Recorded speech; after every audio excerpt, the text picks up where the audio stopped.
দেখবেন একটা জিনিস খেয়াল করে, অনেকে আছে না বাড়িতে মুরব্বি থাকলে পারা মুরব্বিকে দেখতে পারে না, পছন্দ করে না।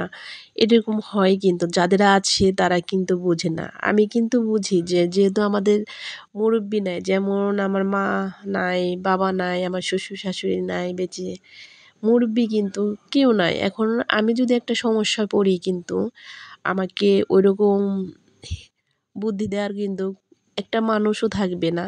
দেখবেন যে মাঝে, মাঝে দেখবেন যে কেউ না কেউ আছে, একটা বিপদে পড়লে কেউ আছে উদ্ধার করবে। ঠিক এই বিপদের সময় যদি কেউ কারো উপকার করে দেখবেন যে এখন আমার উপকার করতে সাপোর্ট বললাম যে একজন আসলো, আসলে পারা আমি সে আমার অনেক উপকার করলো বুঝলাম। দেখা যায় উপকারে কথায়, কথায় মানুষের কথার মধ্যে কিন্তু ভুল আছে অনেক। কেউ কি গ্যারান্টি দিতে পারবে যে আমার কথার মধ্যে কোনো ভুল নাই? ভুল মানুষের মধ্যেই কিন্তু থাকে।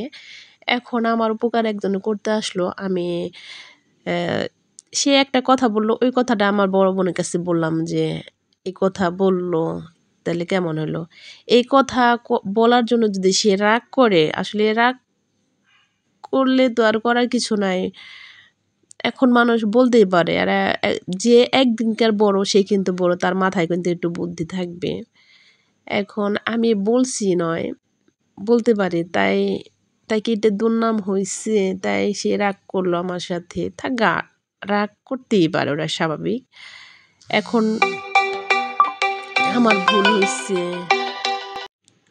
আমার একটা স্বভাব কি, যদি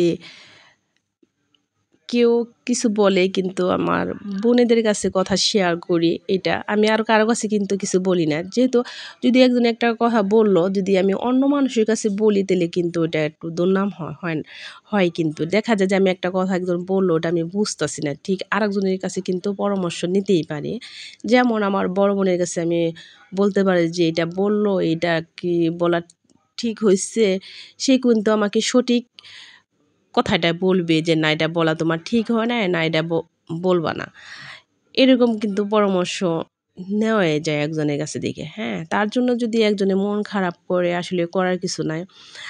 আর যে একদিনকে বড় তাকে কিন্তু মানতে হবে যে না, সে আমার একদিনকে বড়, আমি একটা অন্যায় করতে পারি। সে বড় হিসাবে আমাকে একটু কিছু বলতেই পারে, এটা স্বাভাবিক। বড়রা বলবেই ছোটদের এটা।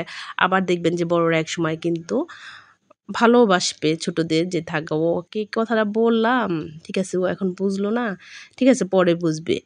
আসলে দেখবেন পরে কিন্তু পরের কাছে যদি কিছু বলেন তারা কিন্তু তখন এটারে অন্যরকম মাইন্ড করে। আর নিজের বোনের কাছে যদি বলা হয় তারা কিন্তু সুন্দরভাবে স্বাভাবিকভাবে নিবে যে না, এটা এভাবে করো, এভাবে চলো, এভাবে করো।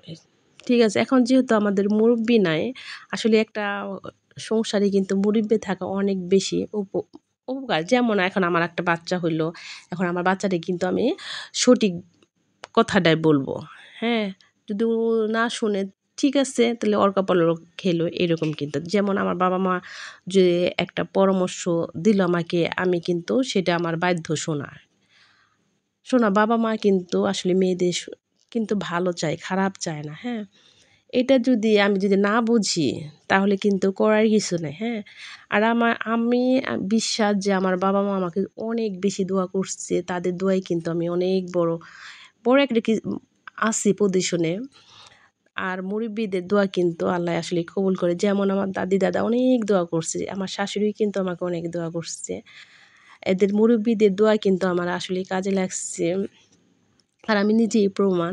তার জন্যেও কারো মনে কষ্ট দিয়ে কোনো কাজ করলে কিন্তু সে কখনো সুখী হতে পারে না। যেকোনো একটা মানুষই দেখবেন, তার জন্য সবার ভালোবাসা, দোয়া লাগে। কথা বললাম আপনাদের সাথে।